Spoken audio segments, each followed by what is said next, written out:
But in public, when it comes to my ideas or my work, I'm not particularly defensive. If they can convince me I made a mistake, I say, yeah, I made a mistake, no big deal. I'm not threatened by that. Okay. But if I'm challenged more personally, in an intimate relationship, yeah. I'm much more likely to get triggered and to respond in a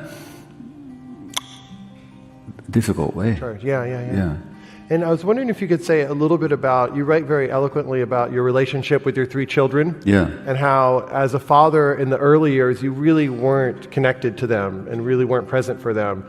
And you've worked hard to heal those relationships. And I know this is also what you're going to be writing about. And I was wondering if you could share a little bit more about healing relationships with adult connections that really, really matter to us.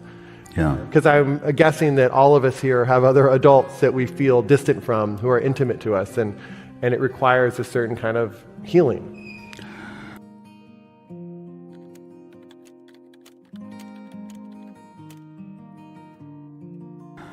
Yeah. Well, my most recent book, The Myth of Normal, that was mentioned in the introduction, I wrote that with my son Daniel. And in fact, I could not have written it without him. But this is a boy who was he's a genius. He's 47 years old now. He's a musical theater writer. He's a mental chiropractor, which is a whole other story. We didn't understand him. And their own marriage was in turmoil at times. And children absorb the stresses of their parents. Yeah. And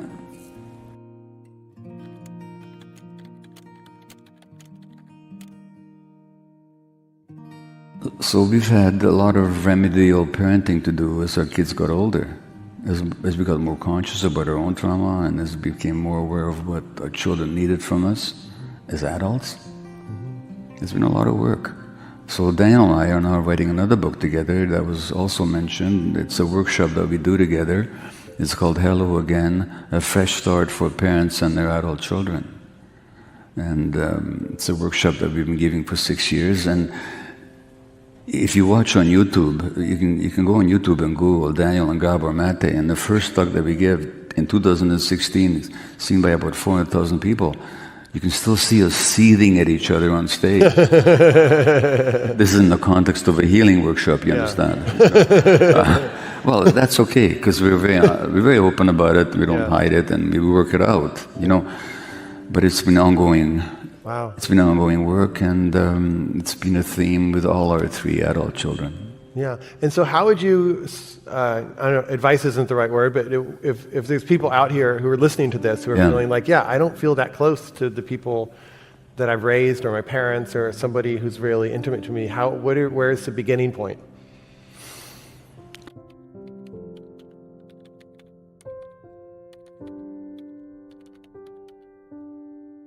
The beginning is here. You know, like, once you're an adult child, your parents did all kinds of things that hurt you.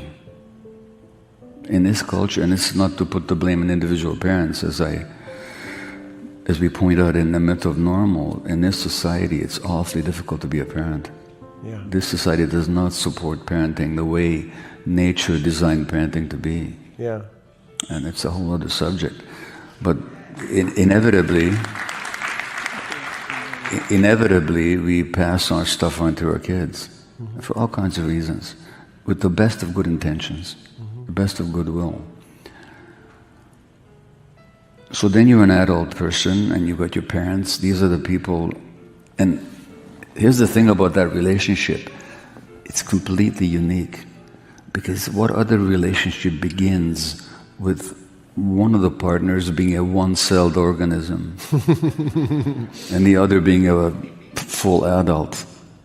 It's an incredible power difference. And then all of a sudden and so 20 years later, now you're supposed to have an equal relationship? Yeah. I mean, how is it even possible, you know? So there you are, the adult child, and there's all this history, which begins in the womb already. I mean, already your parents' emotional states start affecting you and your brain development in the womb. That's just the science. And so as an adult kid, where do you begin? Well, you have to take responsibility for what's inside you. Yeah. Not blame, but responsibility. Yeah. Not that I'm at fault for it. In fact, you're not at fault for it at all. But who's going to be responsible in the present moment to deal with that? Only you can do that. And the same with the adults. Same with the parents. Yeah. And so that what we teach here is that it's not 50-50, it's 100%, 100%. Yeah. And I was talking to somebody today whose mother died before they had reconciled. But this person was still able to come to equanimity with her mother, who had really hurt her. Sometime after they took on the internal task of healing themselves. So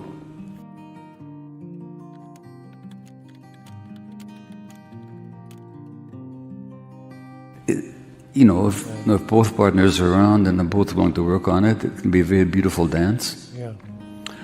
But it does begin in both cases by willing to take responsibility for what we carry inside. Yeah. Not for how it got there, Right. but for what we're carrying. Right. And sometimes people have this notion that's like, well, I'm this way because my parents did this to me when I was a kid. My parents didn't love me then as kids, so I'm this way as an adult, and sorry, you just have to deal with that, right? Like But that's true. But it's true. It's true. Yeah. It's true. But then they keep doing the same harm behavior. And when you bring it up to them, like, well, this is just who I am because my mom did this or dad did this. I know. Well, then they're not taking responsibility. They're not taking responsibility. Yeah. They're trapping themselves in the victim mentality. Yeah. That I'm the helpless victim of what happened long ago, and there's nothing I can do, but it's all somebody else's fault. Right. There's an Eastern European joke about that, which goes, "My hand froze off. It serves my father right. He should have bought me gloves." Well, at some point you have to buy gloves for yourself. Right. And so, while it's true that we're shaped by what happened to us in childhood, beginning even in previous generations and in the womb, that's all true. But recognizing that ought to be a source of empowerment, rather than a source of passivity. Yeah. Because once I get it, like, okay, so this is why. Now I can understand it. Now I can do something about it. Yeah. Not that I'm helplessly trapped in this vortex of suffering that somebody else inflicted on me. Yeah. And there's some people who do that, and that's really doesn't help them. Right. I was talking to my son the other day. He's in New York. We both have kids in New York, and he's 21, and he's been sick this last month. He was going to be here, but he can't be here. And he said, he's like, it's really hard for me to rest, Dad. We were talking the other day. And I was like, he's like, I know I need to rest. It's really hard for me to rest, and I feel like I need to always be doing something. You need always be doing something. Yeah. And he's like, I think I got that from you. Yeah. And I was not quite sure how to respond to that, because he would play video games for hours on end sometimes, and I'd be like, what are you doing with your life, right? Like, I actually had a judgment about his video game playing that I thought there's just a world to live in, right? And so I found myself not quite sure how to respond, because I was glad he was telling me, I was glad he was noticing it, but I also kind of feel like he's 21, he can make his own life, he can make his own choices, right? And but I also have to admit to myself that I'm driven in a lot of different ways, and so the feeling he got around me probably was drive. I would say, Soren. Am I missing something? No, you're on the right track, but I think there's something more to it. Okay. In my view, see how this feels for you. You may always have been somebody that always doing something and kind of driven and so on. But I would say that the big source of your son's issue is not that it's learned behavior that he got from copying you. It's something deeper than that and more difficult than that. Yeah. And even more painful than that.